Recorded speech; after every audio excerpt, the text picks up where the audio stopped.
Welcome again to Introduction to Psychology Correspondence Program of Indiana Bible College.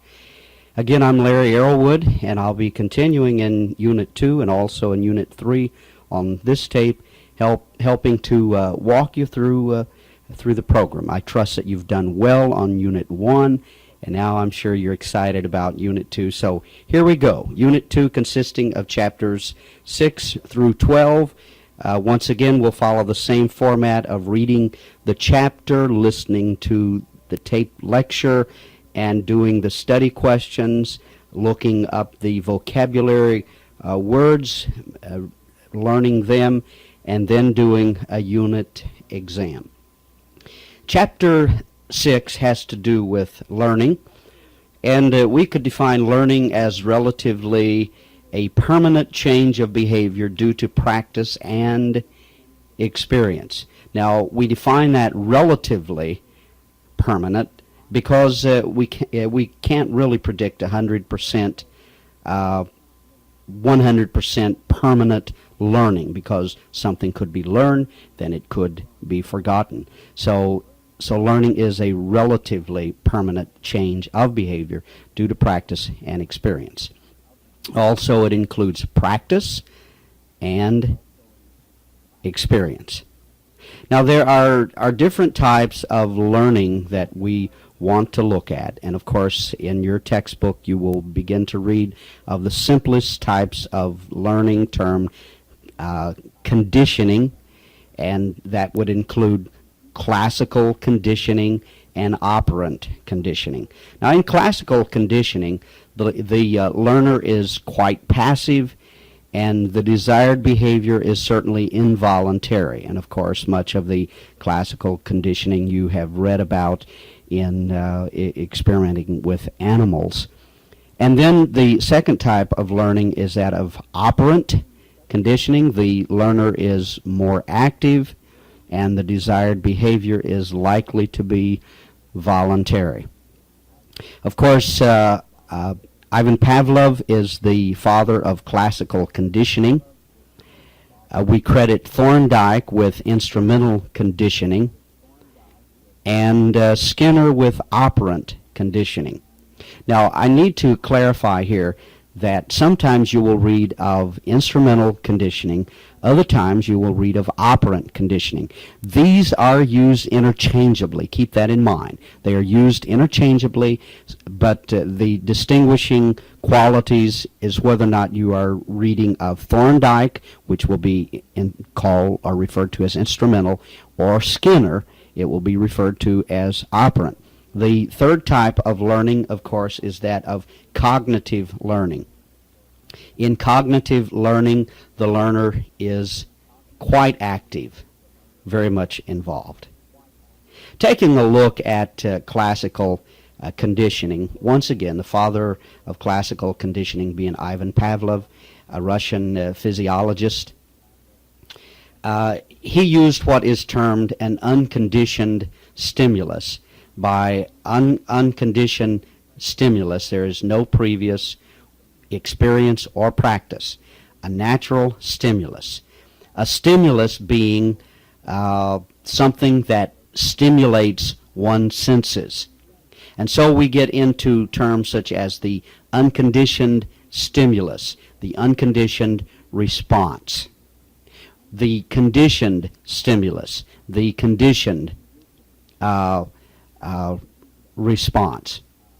These are things that you need to study in the book. You need to get a handle on each one of these terms and understand them to have a good understanding of Introduction to Psychology. Now, I will readily admit that this may not be something that you will use every day of your life, but we're talking of a general understanding of Introduction to Psychology. So you need to get a handle on this. There are three important factors in classical conditioning that you need to understand.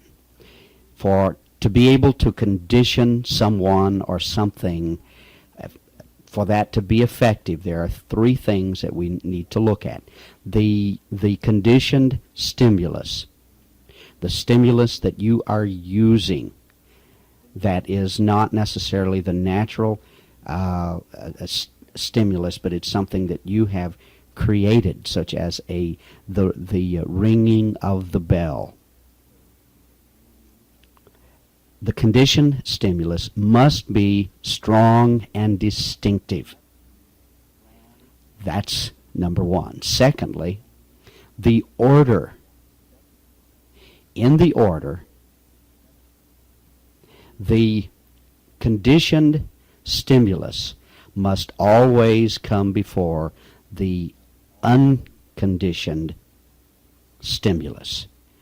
Okay, the conditioned stimulus comes, then the unconditioned stimulus would come. For an example, you could ring the bell, then produce the food, and then would come the salivation. So the conditioned stimulus would come before the unconditioned stimulus. And thirdly comes the time factor. Okay, the bell ringing and the food being produced must be done in a relatively short period of time, within a matter of seconds. It has to be done for it to be effective. In being able to differentiate between whether or not it is classical or operant or cognitive learning, we can look at different things. We need to ask ourselves, how passive is the learner? If the learner is very active, then you would know that it's cognitive learning. If it's somewhat medium, that's operant. If the learner is very, very passive, then that would be considered classical learning or classical conditioning. And secondly, you need to ask yourself which one or which comes first, the stimulus or the response. Now, in classical, the stimulus comes first. In operant, the response comes first. Let me explain. To get in classical conditioning, to get a response, you may ring the bell, present the food, and the dog will salivate. At a later time, you would simply ring the bell and not present the food. Okay, that's classical. In operant, however, it's different in that the response comes first. Typical example of that would be a dog comes to you, you pat the dog on the head. So the response was first. The dog came to you, then you pat the dog on the head. And there is a learning process there that the dog recognizes that you really liked him coming to you. So actually the response came, the dog came to you first, and then you gave the stimulus of patting on the head. That's the difference between classical and operant conditioning that you might keep in mind. In cognitive learning, of course, we are using the mental abilities. These are not always observable, seeing the thinking process, but the mind is very much involved in cognitive thinking. There are different types. Let me give you three types of cognitive learning. One is called the contingency theory. Now, in the contingency theory, the stimulus provides the learner with information about the likelihood of other events occurring. Now, the brain, though, is thinking in terms of these things. It's not just some type of automatic response. But the stimulus provides the learner with information about the likelihood that other events may also occur in a similar situation. Another theory is that of Bandura, a social learning theory. In this theory, it's learning by the the ability to learn by observing a model without first-hand experience by the learner. This is also referred to as observational or vicarious learning. A typical example, of course, would be children learning from their parents simply by observing the parents in action. Another theory of learning is that's referred to as learned helplessness. In this type of learning, you learn that you're helpless to improve the situation. This is where a lot of domestic violence comes in. Women don't even leave a situation that they could, simply because that they have wrongly learned that they are helpless to change the situation. These are our thoughts on Chapter 6 of Learning. Let me share with you just a little more of learning here. Modifying your own behavior. In modifying your own behavior, this, of course, would be cognitive learning. Let me give you 4 steps. Step number 1, you target the behavior that you're wanting to modify or you're wanting to change. Secondly, you define precisely the target behavior. Now, it's not enough simply to say, I want to lose 25 pounds of weight. That, of course, is step number 1. You want to lose 25 pounds, or you want to lose weight. It's not enough to just say, I want to lose weight, or I want to lose 25 pounds of weight. But you define precisely, I want to lose a total of 25 pounds of weight. I want to lose it over a period of 1 year. I must lose X amount of pounds per month, per week, etc. That's step number 2, defining precisely the target behavior. And then the third step is you must monitor your present behavior. So every day you must monitor the situation. You have to step on the scales. You have to make sure you haven't gained weight. You write down that you are losing weight. And then the last step, of course, is providing positive reinforcement contingent upon specific improvements in your behavior. So you might put down that when you lose so much weight, then there comes a celebration. Of course, we don't want to celebrate to the point of gaining back all the weight, but there becomes a reward effect there. That's known as the 4 key steps in modifying your own behavior. That probably not included in your chapter, but it has to do with learning. There are different types of learning, of course. There are some learned disorders that we need to be aware of. In our society today, one of the more perplexing learned disorders is that of anorexia nervosa, simply a starving of yourself. This is a learned behavior, and of course it is a disorder. Another one is that of bulimia. This, once again, it's a starving of self, but it's not so much as of denying the food, yourself food, but it's eating and then causing yourself to regurgitate. The dynamics seem to be the same. It's just that the process is somewhat different. Another physical learning problem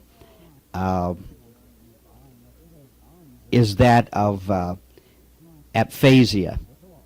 Now, in this physical learning problem, there's a problem with the individual knowing what one wants to say and yet not being able to speak forth. So between the brain and between the mouth, there seems to be a short circuit. And this is one of the physical learning problems that you may have to address, especially if you begin to work in the area of child psychology or educational psychology. Another problem is that of dyslexia. These two, of course, are physical learning problems. Anorexia nervosa and bulimia would be considered emotional learning problems. In dyslexia, there is, of course, a reading problem. Dys meaning away from, and lexia meaning words. So in this process, the brain reverses what one sees. And, of course, it causes a lot of problems, a lot of reading problems, unless it's diagnosed early, diagnosed properly, and then proper means can be made to work with the child. In continuing some thoughts here in learning, let me veer just a little bit, but a very interesting thought here. It's that of the rumor. It's interesting how a rumor can be heard, and then it's carried throughout a community, throughout a church, throughout a place of business employment. Take a look at the rumor and if you would relate it somewhat to the learning process. A rumor goes through 3 stages. Rumor could be defined as a specific proposition for a belief passed along from person to person without reference to secure standards of evidence. There are 3 stages that the rumor goes through. The first stage is called leveling. You hear a lot of material as you pass it along, it becomes more and more brief. It begins to lose detail. It begins to lose some of the important information that should be carried with it. The second step is that of sharpening. You lose a lot of information, but what you retain in the second level, what you retain, you sharpen it. A few details become very, very important. Now what we've done, we have lost the big picture. We have lost the total concept, but there are a few things that we remember of the big picture, and so we zero in them and we begin to sharpen them. That brings us to the third stage, is that of assimilation, where you begin to conform to what you were taught, or you create certain ideas from what you know.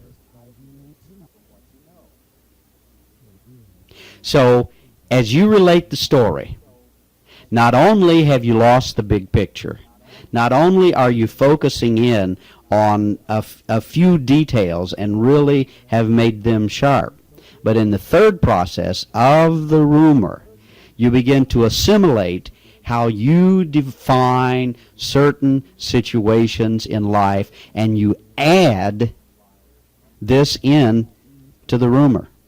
Needless to say, we have a major problem many times in the process of the rumor. And of course, this has to do with learning. And in this particular situation, you may be learning something entirely wrong. Your vocabulary words. Number 1, classical conditioning. Number 2, imprinting. Number 3, modeling. And number 4, operant conditioning. You'll need to look up these words in your vocabulary in the back of your textbook or within the textbook. You'll need to know them for the upcoming unit exam and, of course, the final exam. We're going to continue on now with Chapter 7.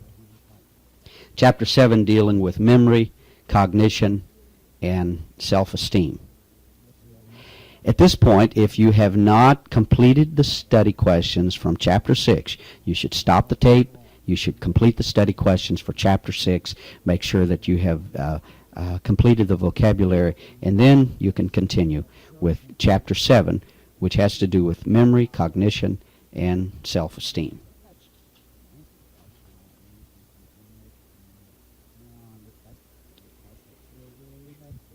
You might want to take out a piece of paper and draw a diagram of a brain. And then you could divide your diagram into 3 sections. One section you can diagram that the information that comes into a brain is registered. The second area of the brain, of your diagram, you want to mark that the material is stored. In the third area of the diagram, you want to mark that this is the area that aids in retrieving that information.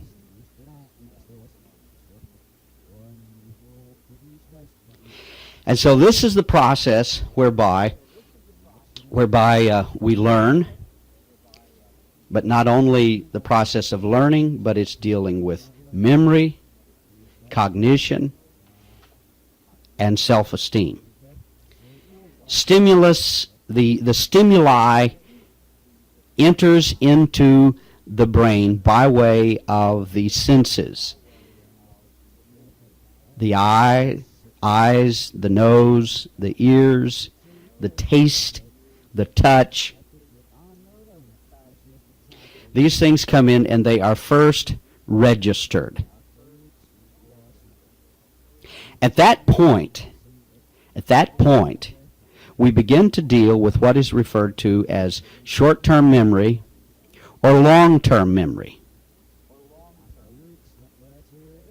Now, if as the information registers, if it is not of importance, if one determines, he can simply not send the information on to be stored. Now, in any given time, there are many stimuli. There's much stimuli that is being entered into the brain. Take for a moment, if you would, and simply look from one point of the room and scan the entire room. Quickly. Close your eyes. Now, what all did you see? Okay, you remember the light. You remember a picture hanging on the wall, or you remember something else. Now, I want you to open your eyes and look at the wall slowly and see the many things that are there, and perhaps begin to see some detail of there. Now, as you scanned the wall, your eyes were picking up many things that never really mattered to the brain.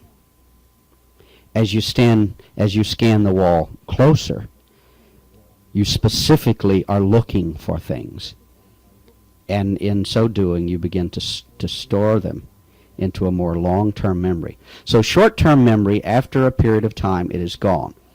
First of all, some things are not even registered in the brain. Okay, there's a filtering process that would go on, and some things are not stored. Then some things are there, you can remember seeing them or hearing them, but it is not stored in what we would refer to as a long-term memory. Anything that's not stored in the long-term memory at a later date cannot be retrieved. You do not remember it because it was never stored there. Take a look at reasons that you may not be able to recall something. First of all, as I said, it may not have gotten into the long-term memory. Secondly, it may have gotten into the long-term memory wrong. It may have been information that was stored, but it was stored improperly. It was stored wrong. Thirdly, it may be there in the long-term memory, but it may be blocked from coming out. An example of blockage would be that of anxiety. Sometimes in taking a test, you have studied the information, you know the information, you sit down to take the test, and you can't remember it. Although it's still there, you can't remember it. Now, the reason we know that it's there is because after you take the test, turn it in, and begin to relax, you begin to remember. So the memory system can be somewhat complex, but also it is something that all of us can improve on. We can improve our long-term memory. Let me give you an example of how we may do that. I'm going to give you a list of letters. As I give them, you write them down. Ready? Here we go.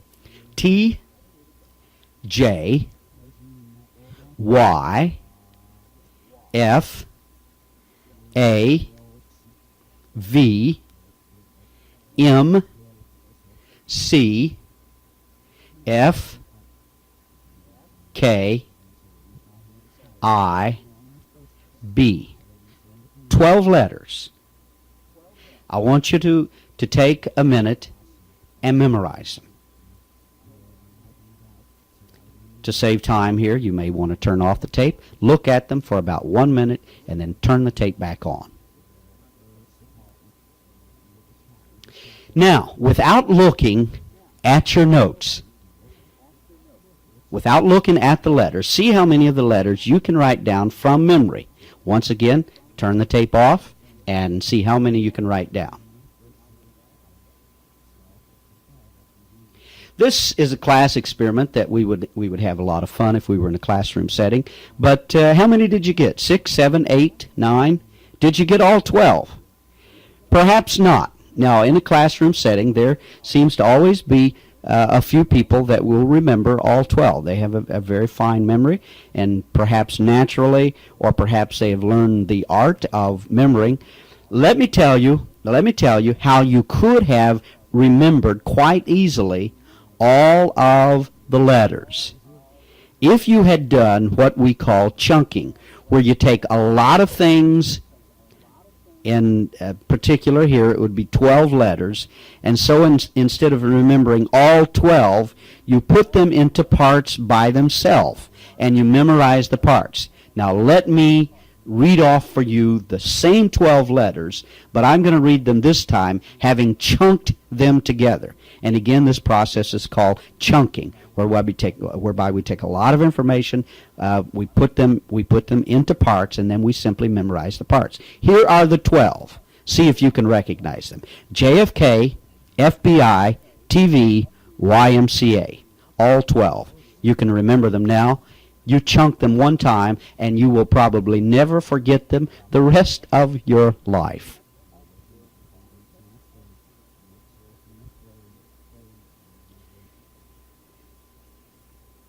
Now, let me share with you 3 basic kinds of long-term memory. 3 basic kinds of long-term memory. One is what we call procedural. P-R-O-C-E-D-U-R-A-L. Procedural. This type of memory is somewhat like blueprints of actions. Something that